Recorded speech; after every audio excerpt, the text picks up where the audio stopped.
This government is not listening. I do want to talk about the budget gap because I get Chris's answers as a finance officer. I'm going to be less diplomatic.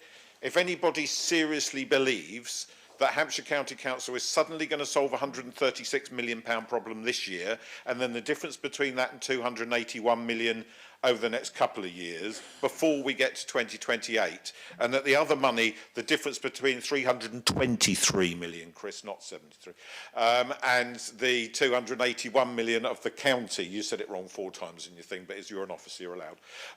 The difference between those two figures are a very significant amount of money from across the districts, boroughs and the other unitaries. If anybody seriously thinks that remotely close to all of that is going to get fixed in a couple of years, it is not. It is just not. We've taken £110 million worth of savings plus this year's still to come already. So it is not possible for Portsmouth to carry the lion's share of the savings that will be expected from this new unitary authority that we will find ourselves in. And that's massively unfair on the people who live in Fareham, Gosport and haven't.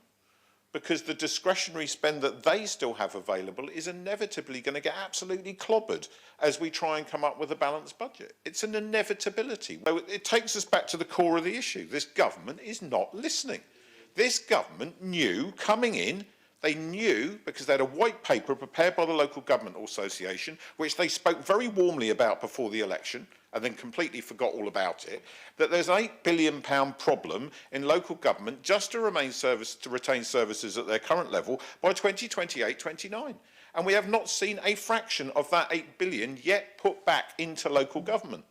So whether we stay on our own or whether we're part of a bigger council will largely determine how quickly we end up in an exceptionally difficult position, along with councils all across this country.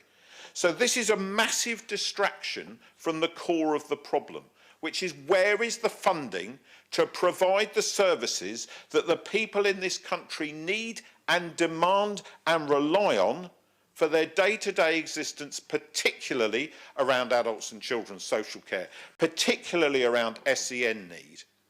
These are vital services to millions of people. The funding isn't there. This is the sideshow to distract from that problem, and it is a huge problem. Follow or subscribe for more.